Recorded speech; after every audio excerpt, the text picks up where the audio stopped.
Hello everyone! Husky Ninja here with a brand new deck overview for you guys. And today we are looking at Decklog. It is a red-blue deck. And it is a oldie but a goodie. But instead of start from top to bottom, we will start from the bottom and work our way up. Just for a change. Now there is a good variety of climax cards with this one. So start with climaxes, then go to level 0s, level 1s, then 2s, and then finish with the 3s. So first off, I think it's because they have two rarities of this one. Which is the Resolve of Gamers Climax card. It is a 1/1, meaning it gives all your characters 1000 power and a soul. And when you trigger this card, it is a Climax card retrieval. And it is in blue. So, 3 copies of this. 2 copies of Crescent Moon Alliance. When this card is placed on your Climax area from hand, choose up to 1 red character in your main room, put in stock, and all your characters get a soul until the end of turn. This is a good way to get extra stock into your stock zone from your main room. And as long as you don't mind that it's only for a single soul, is a good way to get cards to your stock so you have means to pay for abilities, encore, and also just to pay to play cards in general. We have 2 copies of that. 3 copies of Waltz for 2. Is another, all your characters get 1000 power plus 1 soul. And it is a character retrieval when triggered. So there's 3 copies of that Climax card. Next, there are 2 copies of Discipline Oshio Minori. I'm so sorry if I say names wrong, as I am unfamiliar with Log Horizon as a series. But I shall continue. Auto, at the beginning of your climax phase, choose one of your characters, and that character gets plus 500 power till the end of turn. An action, Brainstorm, pay 1, rest this card, flip over 4 cards from the top of your deck, put them in your main room. For each climax card revealed amongst these, search your deck for 1 weapon or magic character, reveal it to your opponent, and put it in your hand, and then shuffle your deck. It's a good way to get cards you do need out of your deck. And it's also a good way to basically shuffle your deck. So if you feel like you're not drawing well, play this, get a card you do need, then shuffle afterwards for more likelihood of being able to cancel with the climax cards from enemy attacks, or likelihood to trigger what a trigger card you do need. Next, we have 3 copies of Sojiro.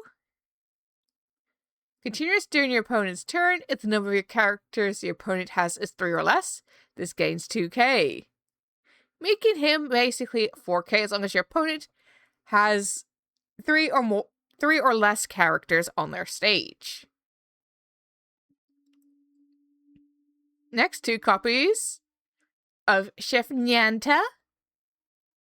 Auto, when this card is placed on stage from your hand, look at the top card of your deck, put it on the top of your deck, or put it at the bottom of your deck.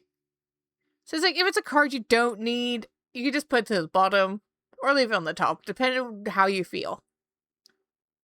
So 2 copies of him.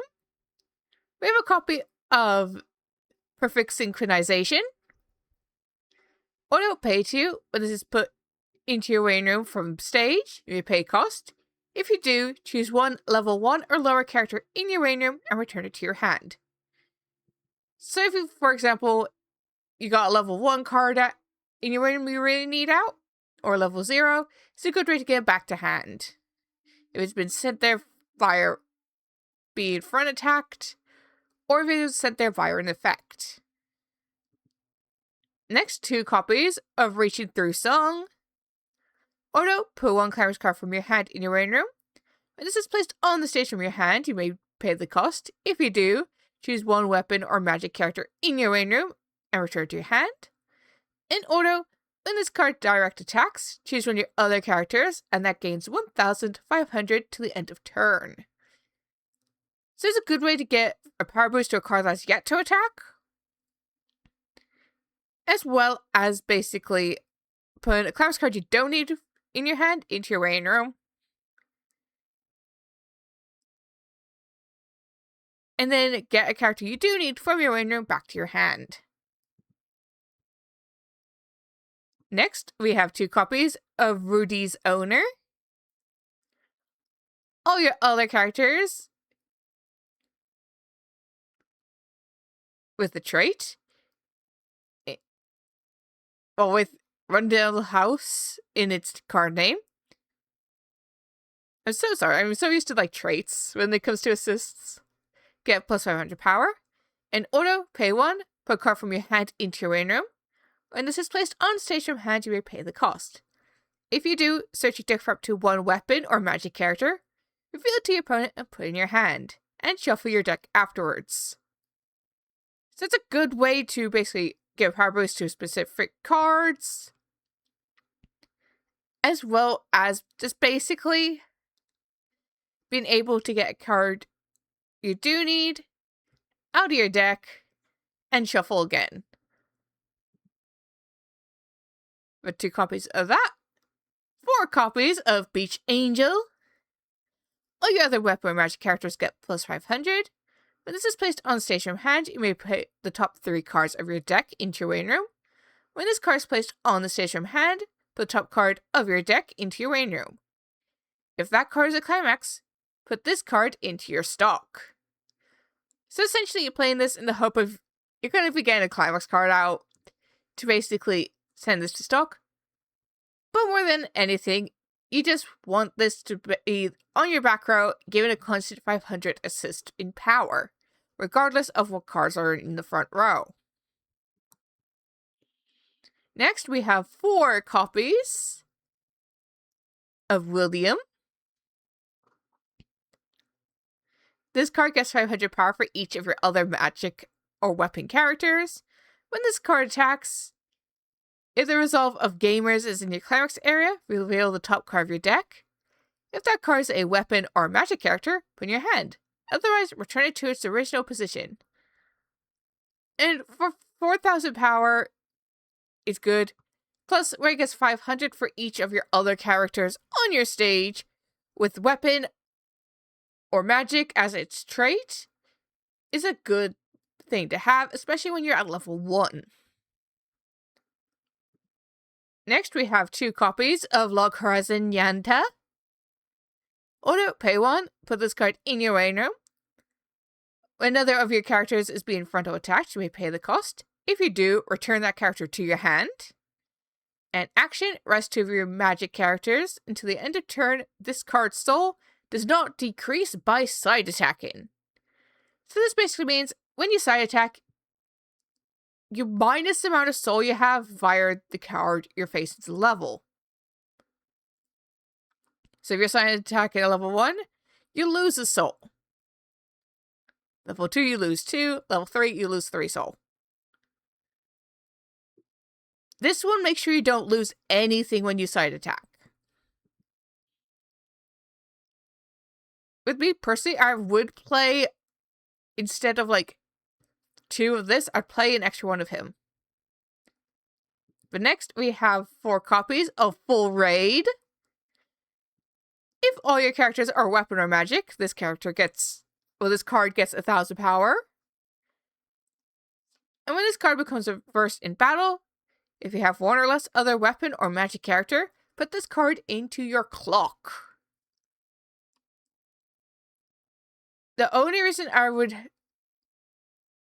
see the use of this is you're close to leveling up to either level 2 or level 3, so you can get stuff out you really need there and then. Play him just to be able to level up.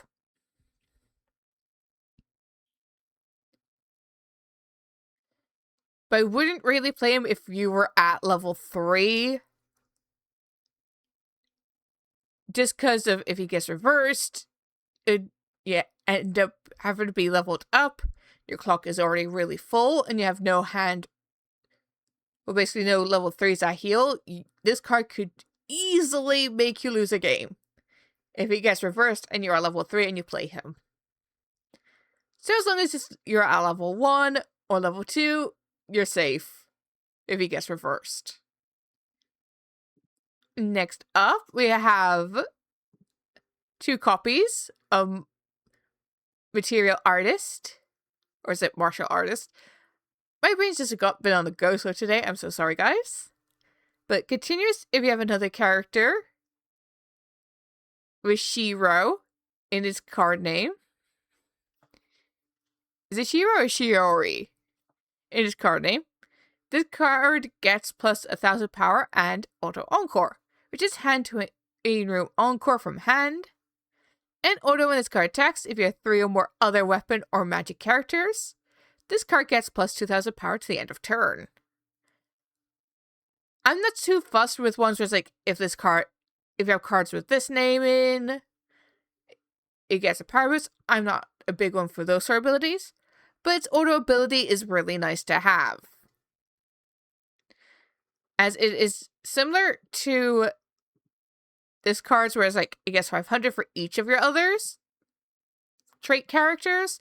This one, she gains, if you have 3 or more other weapon characters or magic characters, she gets like 2k until the end of turn, which is nice to have. Next, 2 copies of Embarrassed Akatsuki. Continuous if the number of other weapon or magic characters you have is 3 or more, this gains 1,500. I see it mostly in here to make sure it's even amounts of, well, close to even amounts of red to blue.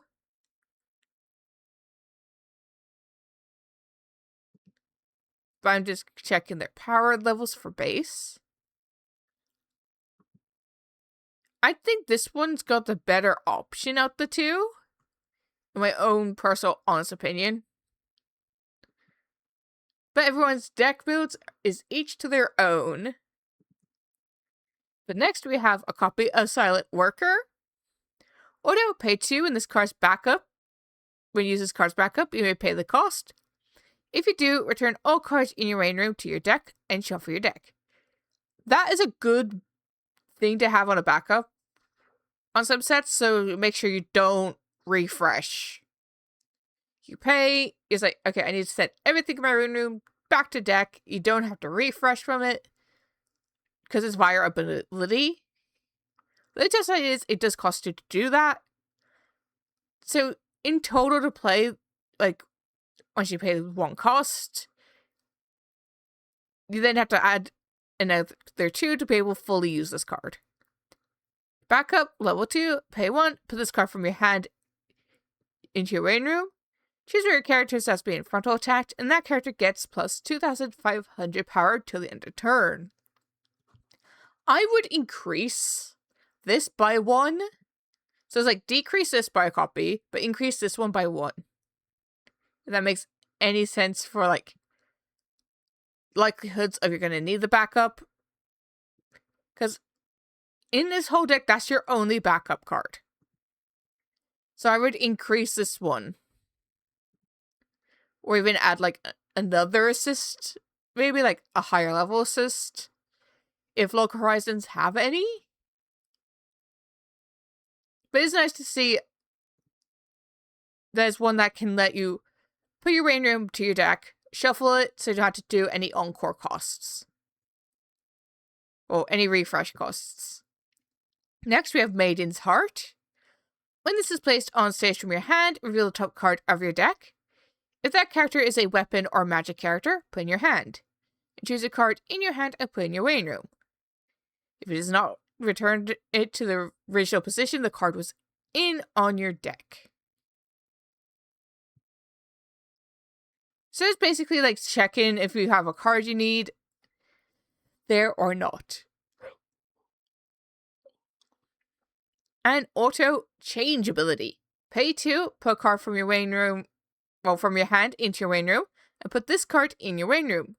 At the beginning of your climax phase, you may pay the cost. If you do, Search for a card named Lord's Ninja in your waiting room and put on the position this card was in. And Lord's Ninja is this level 3. So it's essentially a level 2. It's a quick way to get a level 3 out without having to pay the 2 costs to get it out. Next, we have 2 copies of Cleric. Odo, pay 1, put the top card of your deck into your clock. When this card attacks, if a card named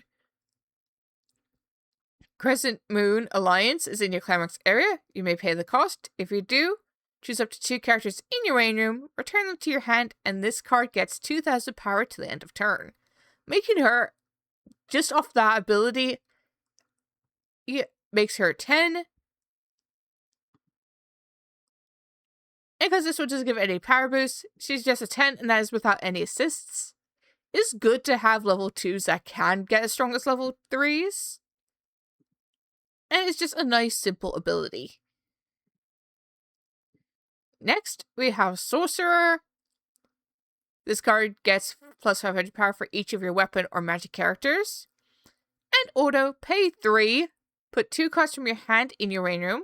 When this card attacks, you may pay the cost. If you do, deal 5 damage to your opponent.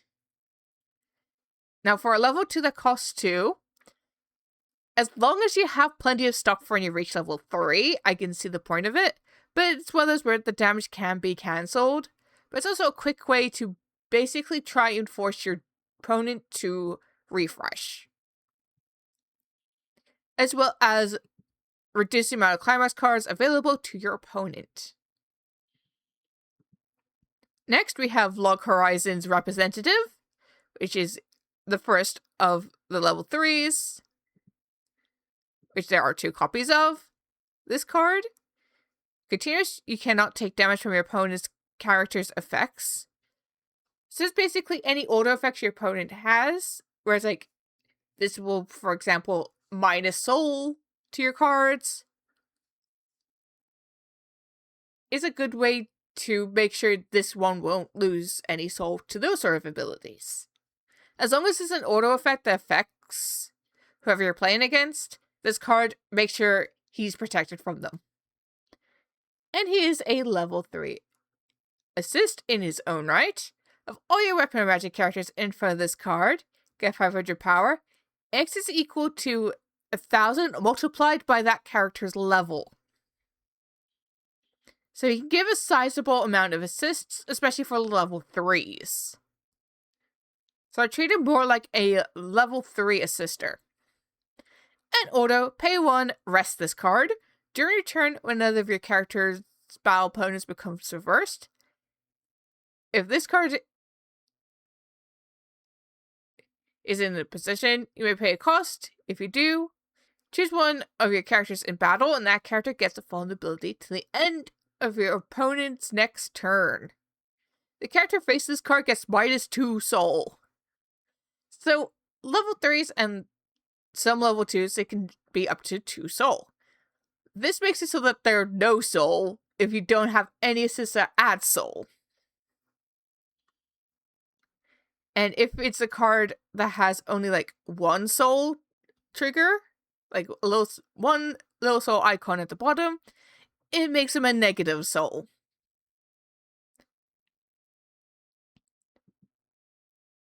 Next up, we have Lord's Ninja, which works in conjunction for change from this one here.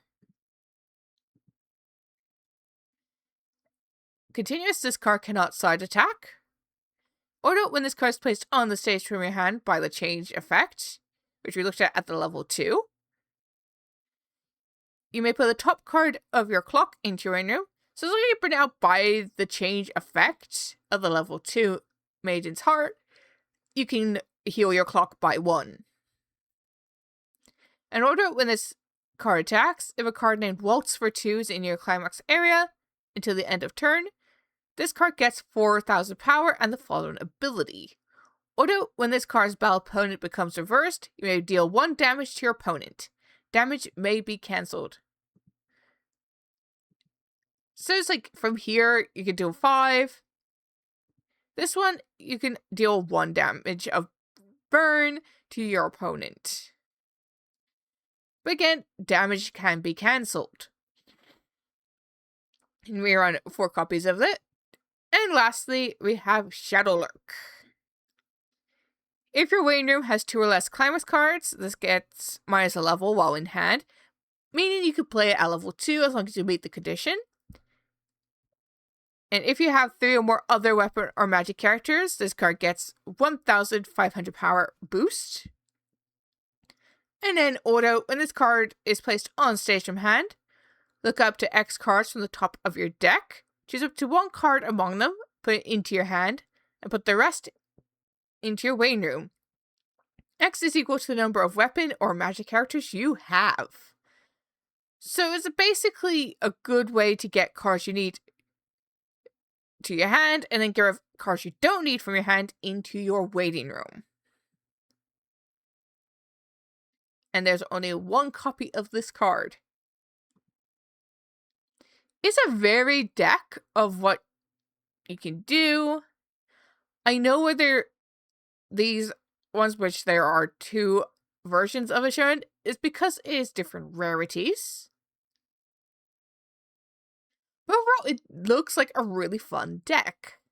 I will put a link down below to it on Decklog, so you guys can check it out for yourselves. But I also want to give, when I find it, because this was submitted into my Pawsome decks, and I want to give a thank you to Flare Chan for sharing this deck with us. It's an interesting deck, I have to admit. Even though I'm not familiar with the series or the characters, I can tell it's a deck you've probably had a lot of fun playing with. But I shall put a link to it down below for you guys. And also while you're there, please don't forget to like and subscribe. Check out the rest of the videos here on my channel as well.